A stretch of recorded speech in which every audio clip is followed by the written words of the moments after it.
everyone, it's late at night and I am Norman, so let us begin. We all, as watch collectors, have to start somewhere. Typically, most of us don't know much or anything about watches. We just know that we like the way they look. Or perhaps we watch James Bond and we're inspired. He's so cool. Look at him in that tux with that amazing watch.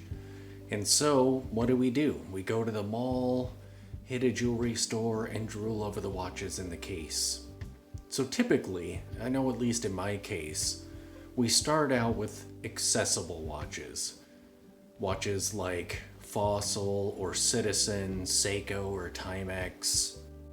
And later on, as we begin to learn more and more about watches, our tastes evolve and change, and we start sort of moving away from those into watches that more resemble the pieces that we're going to have as a hardcore collector. Tonight I want to talk about a brand that's sort of a gateway. It's a brand that is a bridge between the accessible watches and the watches that you'll end up collecting later. This brand is not quite as accessible as something like a Citizen, but it's also not a brand that you have to really hunt for. You will find them in Nordstrom or in a mall jewelry store. But the pieces that they put out resemble watches you'll be collecting later on, more so than the watches that you start out with. I've never owned a Tissot, so as I look at these watches and share them with you, I'm going strictly by my impressions of the information that I have on their site. I do know that their quality is right on par with some other brands that I have owned, and actually those brands are cousins of Tissot. Since Tissot is part of the Swatch Group, these other brands, also being part of the Swatch Group, similar build quality, similar customer service, and I've actually had to deal with the Swatch Group customer service. I had a Longines watch that was having some issues. It was still under warranty, so I contacted the Swatch Group, and I didn't have to wait long before I was actually speaking to a human being. What? And they sent me a box, dealt with all the shipping and everything. I packed the watch into the box and sent it off. And they actually did the service in a timely manner. You're gonna wait a little while, but it actually wasn't too terrible. So I find them very reputable. So let us begin looking at some Tissots. Here is the Tissot website if you've never been here before. We're currently viewing all of their collections. And instead of going through all of these pages, I've opened up some of my favorites over here, and we're going to go from top to bottom. Beginning with the Powermatic Silicium, the Gentleman. This one's great. I like the crosshairs on it. I don't care for that date window. And this one's a little bit spendy for what we're talking about.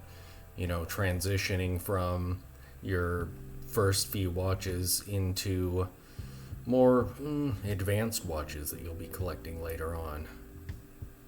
But it looks really nice. A little bit dressed up, even though it's a sporty watch. I like the case shape. That looks great. Let's come down here to the specs. This here is a Powermatic. It has 80 hours of power reserve, which is amazing. Most of their automatics are like this. So you can wear it throughout the week, take it off over the weekend, and the next week it'll still be going, next Monday. It's 40 millimeters, 21 millimeter lugs.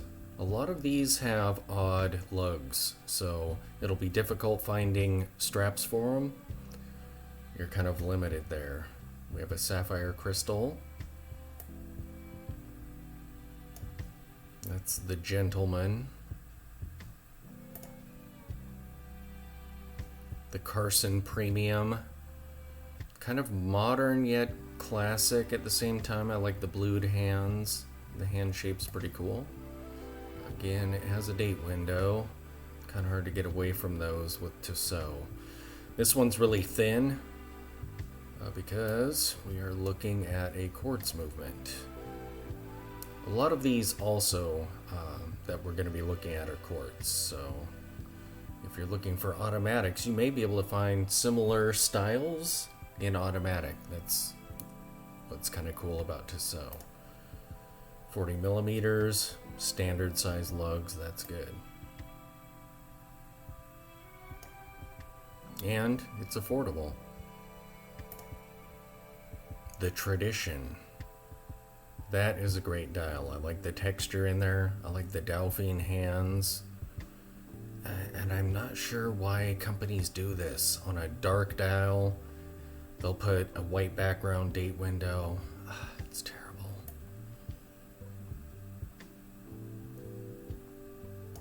.42, so it's kind of large.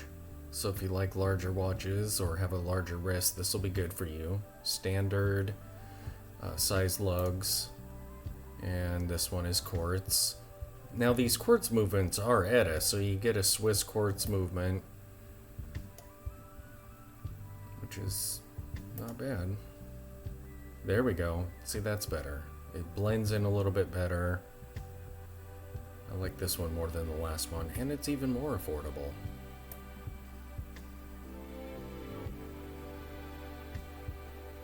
Get a nice wrist shot there. Looks good. And this one is also large, 42, 22. So the bands will look bulky on this one. I would go for a pretty well tapered band to kind of downplay its size a little. And again, quartz. That kind of helps bring the cost down when you look at the quartz ones. These are cool. I actually pondered getting one of these. A little bit more expensive.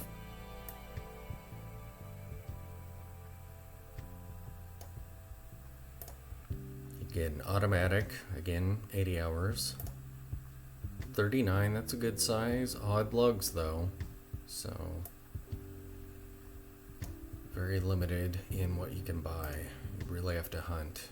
This one here is a large one, but I've got a few chronographs here for you chronograph lovers.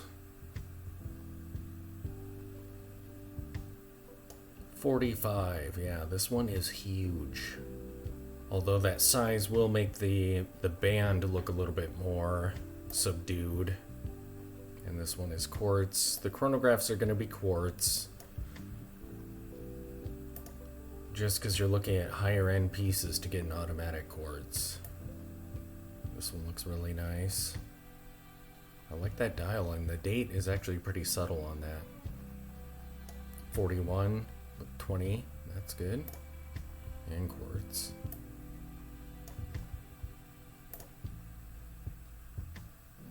Nice light dial variant.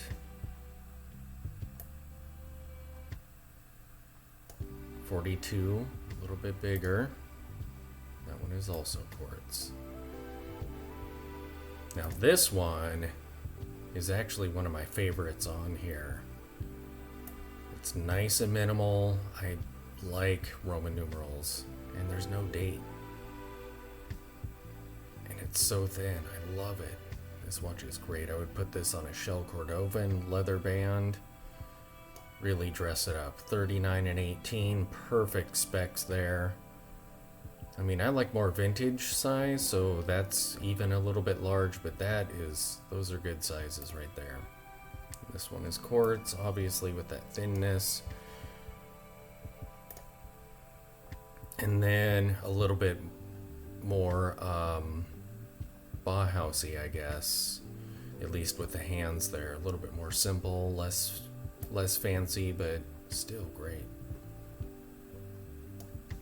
38 and 19, some odd lugs there. This one is quartz. Now we have some of the ladies' watches. This one is really nice. The date is pretty subtle on it. And all the ladies' watches are going to be quartz. That looks really cool.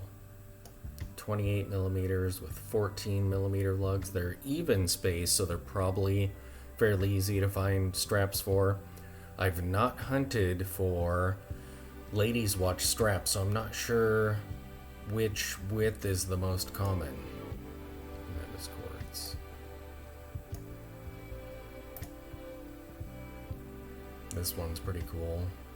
Very unique.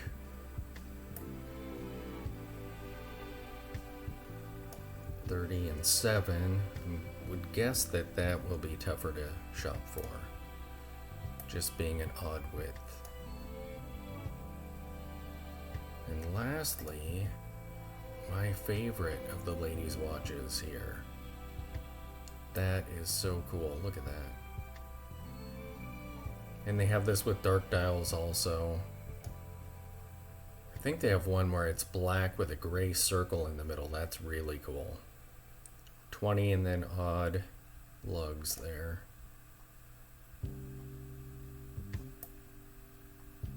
So yeah, if you've never seen Tissot before, I would suggest visiting their site. See what they've got, and make that transition into watches that resemble watches that you'll be getting later on. And this company has some sister companies where their build quality is very similar to these.